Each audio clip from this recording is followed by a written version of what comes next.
Kokulong Mountain. Isang bundok na nasa isla ng Pudokya. Ang bansang ito ay tumatanggap ng mga turista. 3 araw na biyahe kapag sumakay ka ng eroplano. Kailan mo balak umalis? Umalis tayo habang maaga. Sasamahan kita kahit sa dulo pa ng mundugon.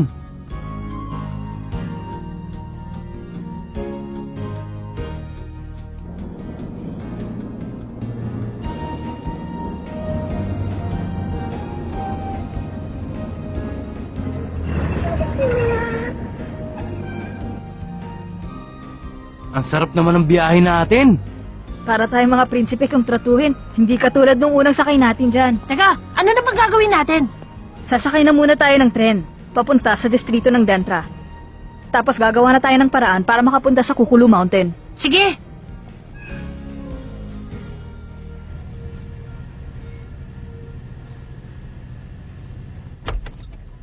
Huh? Ha? Oh. Ibang klase. Hindi naman kaya tayo magkasakit ito? Wow!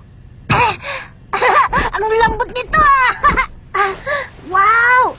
Oh, bakit, Gon? Nahirapan akong gumalaw. Napakalambot nitong upuan.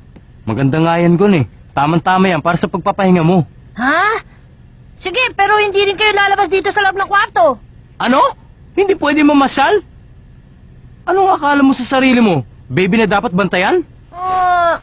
Pwede ba akong sumama? Bahala ka. Tanongin mo si Kurapika tungkol dyan. Ano, Kurapika? Ano yun? Anong sabi mo, Gon?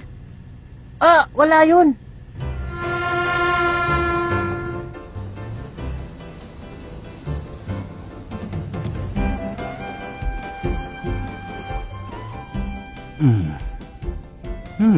Para tayo na sa deluxe car. Walang kauga-uga. Pero bakit ganito kaganda ang binigay nila sa ating kwarto? Ito ang sagot sa iyong tanong. Ang hunter card? Tama ka. Kinuusap ng Hunter Association ang karamihan sa mga pampublikong sasakyan, kaya madaling makakuha ng reservation ng lahat ng mga hunter. Sinabi yan doon sa lecture, hindi ba? Sigurado ka? Sigurado ang laman lang ng isip mo ay puro si Kilua. Kaya yan, wala ka nang naiintindihan. Tama na yan, mabuti na lang at maganda itong kwartong ibinigay sa atin. Pero mas maganda pa rin doon sa 3rd class sa kwarto. May alam akong paraan para maramdaman mo yun. Ha? Yung parang nasa 3rd class ka lang. Ha? Paano yun? Madali lang ang gagawin natin, Gon. Ipagpalagay na lang natin ang upong ito ay ang pang 3rd class. Merong nakaharang sa gilid, kaya mahirap humiga. Anong gagawin mo para makatulog ka kaagad? Kung gano'n ang sitwasyon, ganito ang gagawin mo. Teka nga muna, bakit pa kung ano-ano pang kalokohan ang iniisip ko samantalang hunter na ako ngayon? Leorio, nakikinig ka ba? Opo, sir!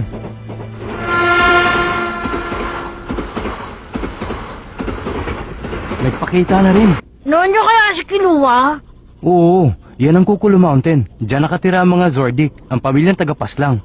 Habang tinitingnan kong bundok na yan, parang tumatay ang mga balahibo ko. Dapat tayong mag-ingat kung hindi mapapahamak tayo. Humanap muna tayo na matutuluyan bago tayo magplano. Oo, tapos magtanong na tayo sa kapitbahay. Hindi na kailangan. Makikipagkita na lang tayo sa isang kaibigan. Anong malay nyo? Baka patuloyin pa nila tayo doon sa kanilang bahay. Bakit parang hindi ka namumroblema?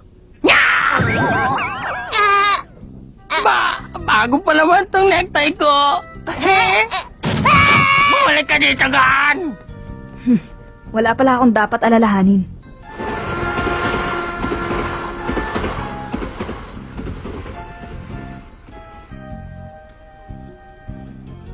Pupunta kayo sa Kukulu Mountain?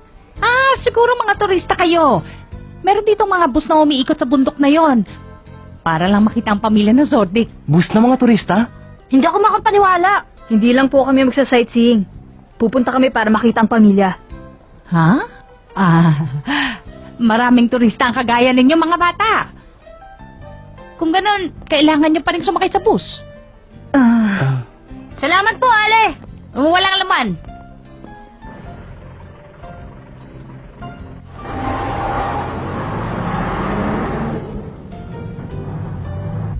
Magandang umaga po sa inyong lahat.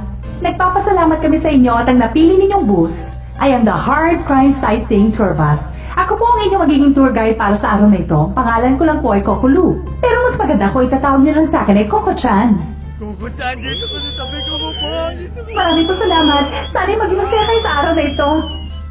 Sigurado mag-enjoy ako dito. Coco-chan, Ano po yon? gaano katagal bago tayo makarating sa Kukulu Mountain, ha? Mga 2 oras po tayong babiyahe. Narinig mo ba?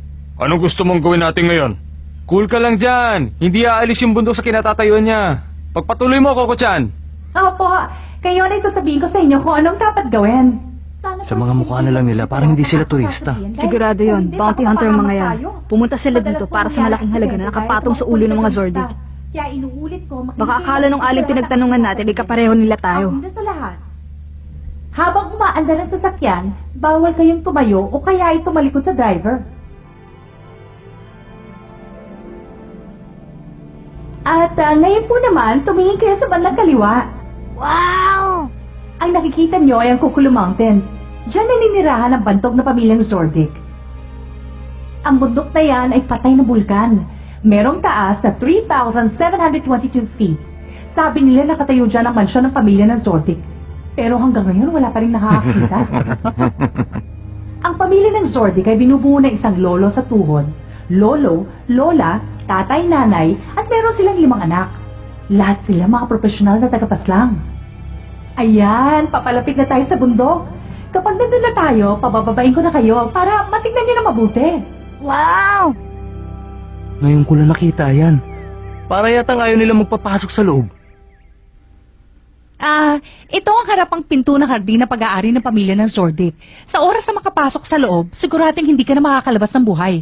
Ang tawag na karamihan ay pinto ni Yomi. Anong ibig sabihin ng Yomi? Yun ay ang kabilang mundo. Kabilang mundo? Sandali, Binibini! Itawag mo na lang sa akin, Coco-chan. Paano kaya ako makakapasok sa loob niyan? Ang kabila ng pintong yan ay pag-aari na ng pamilya ng Zordik. Kaya hindi ko kayo pwedeng pasya sa loob. Ano? Kaya pala 2 oras lang ang biyahe natin sa bus. Pero masyado pang malayo lugar na to doon sa bundok. Huwag mo sabihin hanggang dito ang pag-aari nila. Tama ka. Mula sa lugar na ito hanggang sa maaabot ng mga mata mo pag-aari ng Zordik. Kasama na rin ang buong Kukulu Mountain. Ang buong lupain na yan, pati bundok? Ang laki naman ang hardin nila! Teka lang, Binibini. Binibini? Coco-chan, Ano yun? sabihin mo na kung paano ako makakapasok sa loob. Sandali, bata. Hindi mo ba narinig ang paliwanag ko? Oo, kaya lang. Pag pumasok ka, hindi ka na makakalabas ng buhay. Bahayan ang pinakamalupit na tagapaslang. Oo, pero... Niloloko mo lang kami. Wala pa raw nakakakita sa bahay na maalamat na pamilya ng Zordik. Oo nga, sa pagkakaalam ko, kahit larawan lang na isa sa pamilya nila, nagkakahalaga ng 10 bilyon. Totoo ba yun? Nagpasalin-salin lang yun ng salita. Ngayon, alamat na. Malay nyo, ang lahat ng tungkol sa kanila ay walang katotohanan. Sandali. Paano niyo bubuksan ang pintong yan? Dinamita. Masasabugin yung pintong yan.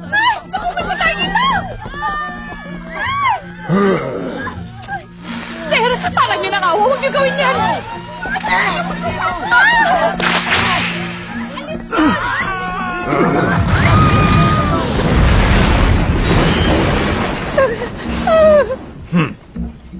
Napakalupit naman nila. Wow! Hindi man lang nagasgasan. Mas matibay pa pala siya kaysa sa inaakala natin. Oo nga. Grabe naman kayo mga Ginoo. Kung ganun lang ang gagawin nyo, hindi mabubuksan ang pintong yan. Bakit? Ikaw ba ang bantay dito, ha? Buksan mo na yan. Bilis! Hindi ko maaaring gawin yun. Kapag binuksan ko yan, pagagalitan ako ng aking amo. Huwag ka na mag-alala. Hindi magtatagal, mawawala rin ang kinakatakutan mong amo. Sandali lang. Ang pintong yan ay... Mabuti pa tigilan mo na yung kadadaldal mo. Buksan mo na lang ang pinto. Bilis! Nasa iyo lang pala eh. Ayaw mo pa ibigay. Ay! Manong! Asan ba kayo? Ayos lang ako, bata. Binabalaan ko kayo. Huwag niyo na ituloy yung binabalak. Huwag niyo akong sisihin kapag ginanyan sa inyong masama. Ah.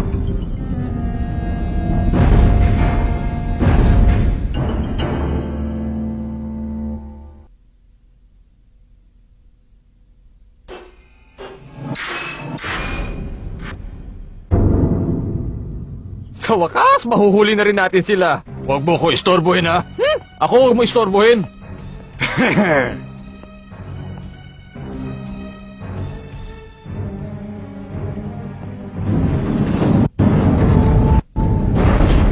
Ay, sobra na naman ang makakain ni Mike. Masama ito. Mabutit makapaghanda na. Si Mike? Hindi ba't ang Mike ang pangalan ng pusa? Hindi ko alam. Alis dyan! Alis dyan! Alis dyan!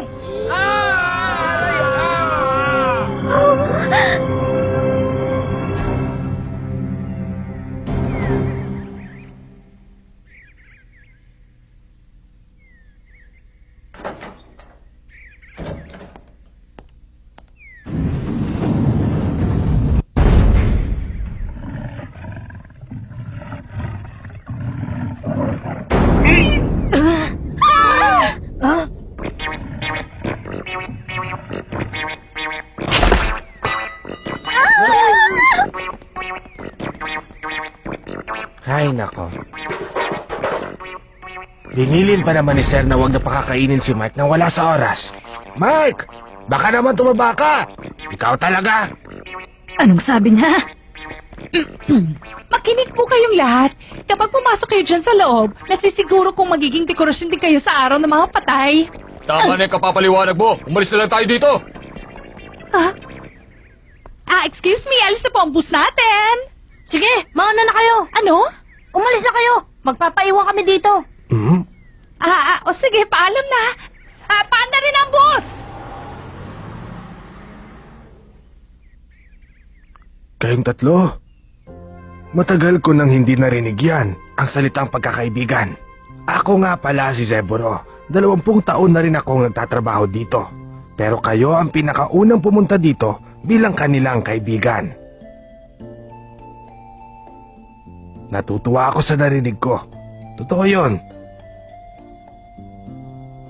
Kung sasabihin ko ito sa harap ng pamilya, baka isumpa nila ako.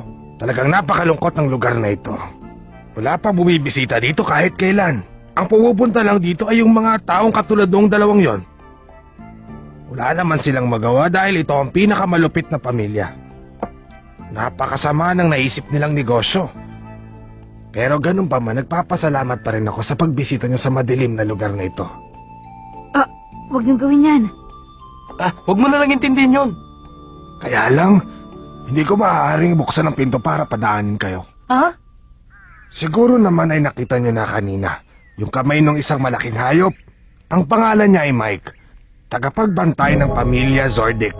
Matapat niyang ginagawa ang sinabi ng kanyang master. 10 taon na ang nakakaraan. Kagatin mo ang lahat ng papasok at huwag mong hayaang makalabas pa sila. Kaya lang ay matigas din ang kanyang ulo. Hindi lang kagat ang kanyang ginagawa, kaya't hindi ko talaga kayo mapapapasok. Dahil kayo ay kaibigan ni Master Killua. Kaya ayaw kong magaya kayo sa dalawang iyon. Sandali. Bakit sa inyo walang nangyayaring masama? Meron kayong susi dahil pumapasok kayo sa loob, hindi ba? Bakit hindi kayo inaatake ni Mike? Siyempre, dahil siyang tagapagbantay dito. Nakakapagtaka ba yun? Pero ang sinabi niya sa atin kanina, ang sinusunod lang ni Mike ay yung utos ng kanyang master at walang ibang makakapagpaamo sa kanya. Ibig sabihin, kahit si Ginoong Zeburo, hindi niya susundin. Nagugulan ako dahil ang utos sa kanya ay kagatin ng lahat ng taong papasok sa loob at huwag hahayaang lumabas. Kaya lang, hindi niya nabanggit sa atin, nakakagatin ni Mike ang mga taong naninilbihan sa kanila. Napakatalino mo, bata. Ang kalahati ay tama at ang kalahati ay mali. Papasok ako sa loob na hindi gumagamit ng susi. Ang mga susing yan ay para lang sa mararahas na tao. Katulad ng dalawang makulit na iyon.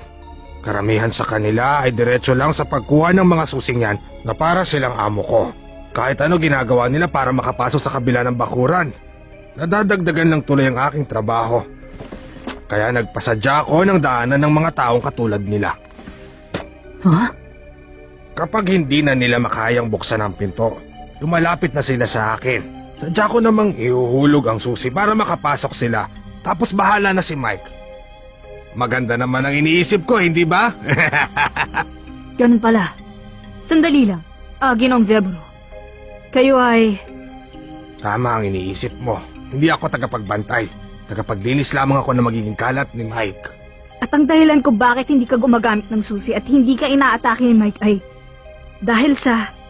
Ang harap na pinto ay hindi nakalak. Tama na naman. Ano?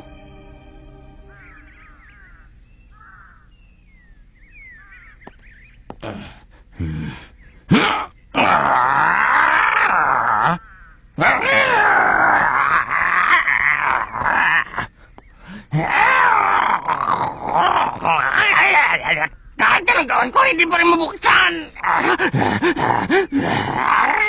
Dahil hindi mo ginamit ang lahat ng iyong lakas. Anong hindi? Malalagutan na nga ako na ugat dito eh. Maaari nga. Ang tawag sa gate na ito ay ang pinto ng pagsubok. Kung di mo yan mabubuksan, wala kang karapatan na makita ang mga Zordik. Mabuti pa, panoorin niyo ako. Huh?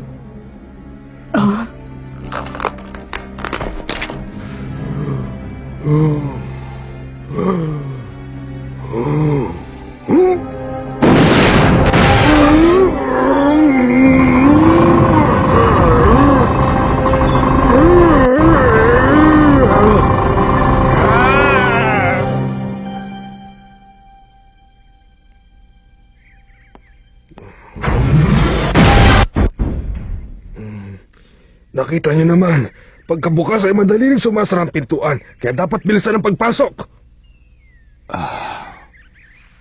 Pero taon-taon ay bumibigat ang pintuang yan. Kapag hindi ko na kayang buksan ang pinto, mawawala na ako ng trabaho. Hindi ka madaling madadaya, bata. Huwag atakihin ng sino mang tao na papasok sa pintuang yan. Yan ang huling utos kay Mike ng kanyang master. Muntik ko nang makalimutan 2 tonelada ang bigat ng isa sa unang pinto. 2 tonelada? Imposible! Yung isa? 2 tonelada? Oo, tingnan mo. 7 pinto yan. Kapag nabuksan mo yung isa, doble naman ang bigat noong pangalawa. Doble? Kailangan mong ipunin ang lahat ng lakas mo sa katawan para mabuksan ang pintuang iyan. Noong bumalik si Master Killua, nabuksan niya hanggang sa pangatlong pintuan. Pangatlo? Ibig sabihin 12 tonelada? 16 na tonelada. Naintindihan niyo na. Mahirap talagang pumasok sa loob niyan.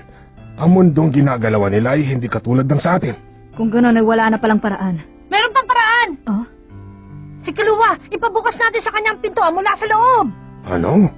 Maaari niyo po ba siyang tawagan at sabihin niyo sa kanyang nandito si Gon, si Kurapika at si Byoryo? Mahirap yan. Hindi ko maaaring gawin ang bagay na yan, bata. Bakit?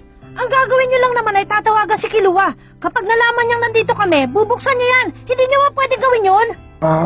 Ang hinihiling mo sa akin ay hindi ko maaaring mapagbigyan. Hanggat hindi niyo siya tinatawagan, hindi ako alis dito. Bueno, kahit ano pa ang gawin mo ay... Ano bang magagawa ko? Teka, ano bang ginagawa niyo dyan? Mga batang ito?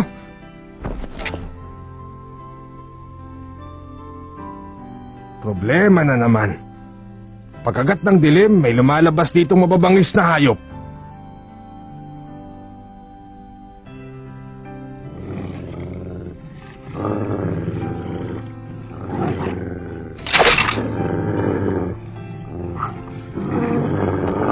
Gon! Kayang-kaya niyo na yan.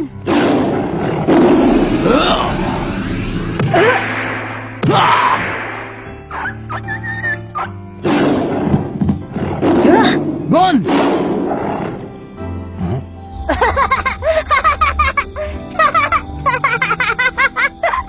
Hindi mo kailangan magalit. Hindi ka naman nagugutom ngayon, di ba? Alam kong naghahanap ka lang ng makakalaro. Naghahanap? Ng kalaro? Kalaro nga. Good boy! Suko na ako. Kapag iniwan ko kayo dito, siguradong gagawa kayo ng parang para makapasok. Pagkatapos ay kakainin kayo ni Mike. Kapag pinabayaan ko ang mga kaibigan ni Master Kilua, siguradong hindi ako makakatulog ng mahimbing. Halika, subukan natin ang sinabi mo. Talaga?